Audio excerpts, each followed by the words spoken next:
Hello student, video में सभी का स्वागत है। आज के वीडियो में हम देखेंगे हमारी स्पर्श पाठ्य पुस्तक है, उसमें से जो पहली पोयम है कबीर, जिसका नाम है साखी, यानी कबीर की साखी।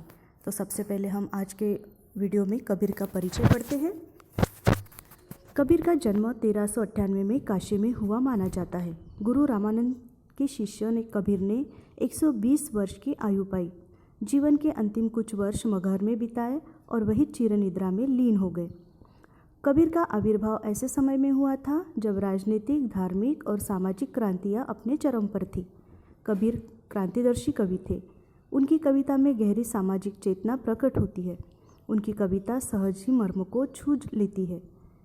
एक और धर्म के बाह्यांडबरों पर उन्होंने गहरी और तीखी चोट की है, तो दूसरी ओर आत्मा परमात्मा के विरह मिलन के भावपूर्ण गीत गाए हैं। कबीर शास्त्रीय ज्ञान की अपेक्षा अनुभव ज्ञान को अधिक महत्व देते थे। उनका विश्वास सत्संग में था और वे मानते थे कि ईश्वर एक है, वह निर्विकार है, अरूप है। कबीर की भाषा पूर्वी जनपद की भाषा थी। उन्होंने जनचेतना और जनभावनाओं को अपने शब्द और साखियों के माध्यम से जन जन तक पहुंचाया है। अब इसके बाद हम पाठ प्रवेश पढ़ते हैं। साखी शब्द साक्षी शब्द का ही तद्भव रूप है। साखी यानी साक्षी। साक्षी शब्द साक्ष्य से बना है, जिसका अर्थ होता है प्रत्यक्ष ज्ञान। यह प्रत्यक्ष ज्ञान गुरु शिष्य को प्रदान करता है। संत संप्रदाय में अनुभव ज्ञान की ही महत्ता है, शास्त्रीय ज्ञान की नहीं। कबीर का अनुभव क्षेत्र विस्तृत था। कबीर जगह जगह भ्रमण कर प्रत्यक्ष ज्ञान प्राप्त करते थे। अतः उनके द्वारा रचित साखियों में अवधी, राजस्थानी, भोजपुरी और पंजाबी भाषाओं के शब्दों का प्रभाव स्पष्ट दिखाई पड़ता है। इसी कारण उनकी भाषा को पचमेल खिचड़ी कहा जाता है। कबीर के जो रचनाएं हैं, कबीर की जो रचनाएं, उसमें अलग अलग भाषाओं का उपयोग किया गया है, इसलिए उनकी रचनाओं को पचमेल खिचड़ी भी कहा जाता है। कबीर की भाषा को सधुक्कड़ी भी कहा जाता है। साखी वस्तुतः दोहा छंद ही है, जिसका लक्षण है 13 और 11 के विश्राम से 24 मात्रा। परंतु प्रस्तुत पाठ की साखियाँ प्रमाण है कि सत्य की साक्षी देता हुआ ही गुरु शिष्य को जीवन के तत्वज्ञान की शिक्षा देता है। यह शिक्षा जितनी प्रभावपूर्ण होती है, उतनी ही याद रह जाने योग्य भी होती है। तो अब हम पहले साखी पढ़ते हैं। सबसे पहले देखिए, ऐसी बाणी बोलिए मन का आपा खोई, अपना तन शीतल करे औरन को सुख होई। कस्तूरी कुंडली बसे मृग ढूंढे बन माही, ऐसे घटी घटी राम है दुनिया देखे नाही। जब मैं था तब हरि नहीं, अब हरि है मैं नहीं। सब अंधियारा मिट गया जब दीपक देखा माही। सुखिया सब संसार है खाए अरु सोवे, दुखिया दास कबीर है जागे अरु रोवे। बिरह भुवंगम तन बसे मंत्र न लागे कोई, राम वियोगी ना जीवे जीवे तो बौरा होई। नींदक नेड़ा राखिए आंगनी कुटी बंधाई, बिन साबन पानी बिना निर्मल करे सुधाई। पोथी पड़ी पड़ी जगमुआ पंडित भया न कोई, एके आशिर पीव का पड़े सुपंडित होई। हम घर जाला आपना लिया मुराडा हाथी, अब घर जालो तासका जे चले हमारे साथी। तो ये कहाँ से लिया गया है, नीचे दिया हुआ है संदर्भ कबीर ग्रंथावली, बाबू श्याम सुंदर दास। तो सबसे पहले जो पहली साखी है वो एक बार फिर से पढ़ते हैं, फिर उसका अर्थ देखते हैं। ऐसी बानी बोलिए मन का आपा खोई, अपना तन शीतल करे और उनको सुख हुई। अब यहाँ पे देखिए, बानी, ऐसी बानी बोलिए। बानी का मतलब होता है वचन, वाणी या बोली। मन का आपा खोई, आपा का मतलब होता है अहंकार। अपना तन शीतल करे, तन शरीर, शीतल यानी ठंडा, औरन को सुख होई, औरन यानी दूसरों को। तो कबीर यहाँ पे कहते हैं कि लोगों, तुम अपने मन का जो अहंकार है वो छोड़कर अपने मुख से मीठे वचन कहो या हमेशा मधुर वाणी में बात करो। इससे तुम्हारा अपना शरीर तो शीतल हो ही जाएगा, अर्थात प्रसन्न हो ही जाएगा। उसके साथ साथ क्या होगा, उस वाणी को सुनकर या उस मधुर या मीठे वचनों को सुनने वाले जो लोग होते हैं, उन्हें भी सुख की अनुभूति होगी, वे भी सुखी हो जाएंगे। इसलिए अपनी वाणी हमेशा मीठी मधुर होनी चाहिए, जो खुद यानी स्वयं को और दूसरों को भी अच्छी लगे। तो पहली साखी आपको समझ में आई होगी कि एक बार फिर से उसका अर्थ देखिए। तो कबीर यहाँ पे कहते हैं कि तुम अपने मन का जो अहंकार है वो छोड़कर अपने मुख से जो है वो मीठे वचन कहो या हमेशा मधुर वाणी में बात करो। इससे तुम्हारा अपना शरीर तो शीतल हो ही जाएगा, अर्थात प्रसन्न तो हो ही जाएगा। उसके साथ साथ क्या होगा, उस वाणी को सुनने वाले जो लोग होते हैं ना, उन्हें भी सुख की अनुभूति होगी, वे भी सुखी हो जाएंगे। इसलिए अपनी वाणी हमेशा मीठी मधुर होनी चाहिए, जो खुद यानी स्वयं को और दूसरों को भी अच्छी लगे। आगे देखिए, सेकंड साखी देखिए। कस्तूरी कुंडली बसे मृग ढूंढे माही बन माही, ऐसे घटी घटी राम है दुनिया देखे नाही। अब कस्तूरी का मतलब होता है यहाँ पे कि कस्तूरी एक सुगंधित पदार्थ होता है जो मृग की नाभि में पाया जाता है, उसकी नेवल में पाया जाता है। कुंडली यानी नाभि, बसे कस्तूरी कुंडली बसे यानी निवास करता है या रहता है। मृग ढूंढे बन माही, बन जंगल, माही यानी मध्य में। ऐसे घटी घटी राम है, घटी घटी का मतलब होता है कण कण में, दुनिया देखे नाही।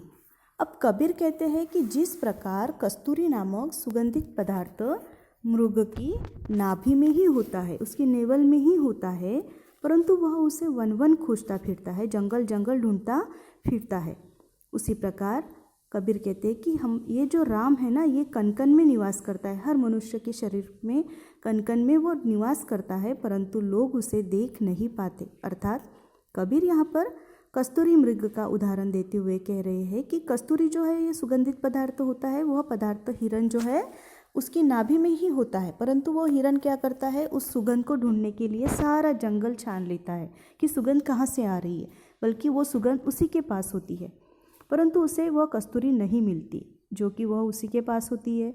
ठीक उसी तरह मनुष्य राम को यानी अर्थात भगवान को न जाने कहाँ कहाँ ढूंढता, मंदिर मस्जिद गुरुद्वारा चर्च कहाँ कहाँ ढूंढता फिरता है।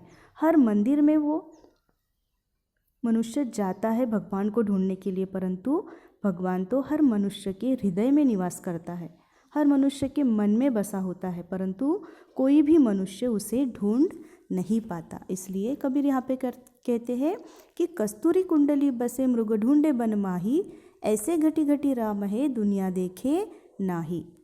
तो यहाँ पे हमारी दूसरी साखी जो है वो समाप्त होती है। अब हम तीसरी साखी देखेंगे।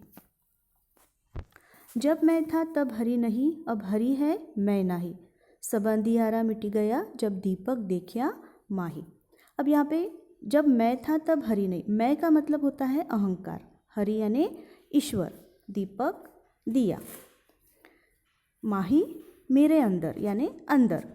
तो यहाँ पर देखिए फिर से एक बार मैं ये साखी पढ़ती हूँ कि जब मैं था तब हरि नहीं, अब हरि है मैं नाही, सब अंधियारा मिट गया जब दीपक देखिया माही। तो यहाँ कबीर कहते हैं कि जब मुझ में मैं था, अर्थात मैं मतलब अहंकार था, तब मुझे ईश्वर या भगवान नहीं मिले थे, क्योंकि मेरे मन में अहंकार भरा हुआ था।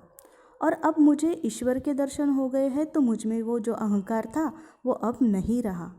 जब मैंने उस स्वरूप दीपक को मन में देखा तो मेरा सारा अज्ञान अंधकार नष्ट हो गया, मुझे सत्य के दर्शन हो गए।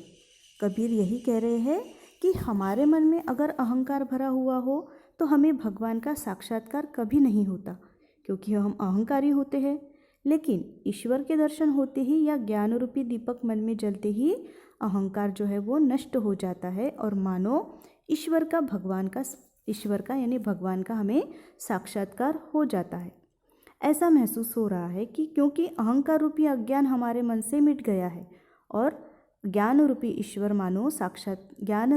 का मानो हमें आज साक्षात्कार हो रहा है। तो यहाँ पे जो साखी है यही कहना चाहते हैं कबीर कि हमारे मन में जो अहंकार है उस अहंकार को हमें नष्ट कर देना चाहिए, तभी हमें सच्चे ज्ञान की प्राप्ति होगी। अर्थात अगर हमारे मन में अहंकार भरा रहेगा तो हमें ईश्वर का ज्ञान प्राप्त नहीं होगा। आगे देखते हैं। सुखिया सब संसार है खाए अरु सोवे, दुखिया दास कबीर है जागे अरु रोवे। सुखिया यानी सुखी, खाए खाए, अरु और, दुखिया दुखी, दास ईश्वर का भक्त। अब सुखिया सब संसार है, खाए अरु सोवे, दुखिया दास कबीर है, जागे अरु रोवे। तो कबीर कहते हैं कि संसार के सब लोग जो है वो खा रहे हैं, पी रहे हैं और सो रहे हैं। वे सब बस खाने और पीने में और मज़े से सोने में ही सुखी है, परंतु हे ईश्वर, मैं तो आपका दास हूँ और आपके दूर होकर या आपके वियोग में मैं दिन रात रो रहा हूँ। इसलिए हे प्रभु, मैं आपकी याद करके बहुत दुखी हूँ।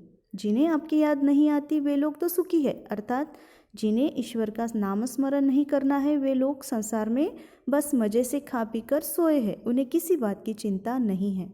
पर हे प्रभु, मैं तो आपके वियोग में दिन रात जाग रहा हूँ, आपका नाम स्मरण कर रहा हूँ। तो कबीर संसार के लोगों को देखकर इस बात से चिंतित है और दुखी है कि आखिर इन लोगों का उद्धार कैसे होगा जो सिर्फ खा रहे हैं, पी रहे हैं और मज़े से सो रहे हैं और उन्हें कोई चिंता नहीं है। तो इसलिए कबीर यहाँ पे कहते हैं कि सुखिया सब संसार है, सारा संसार सुखी है, खाए और सोवे, खाते हैं और सोते हैं। दुखिया दास कबीर है, सिर्फ कबीर एक दुखी आत्मा है, जागे और रोवे, कि जो ईश्वर के नाम स्मरण में जागे हैं और उनको याद कर कर के वो रो रहे हैं। तो आज के वीडियो में बस हम इन 4 साखियों का अर्थ देखें, 4 साखियों का ही अर्थ देखेंगे। नेक्स्ट वीडियो में हम आगे के साखियों का अर्थ देखेंगे। आशा करती हूँ आपको साखी का अर्थ समझ में आया होगा। Thank you, take care.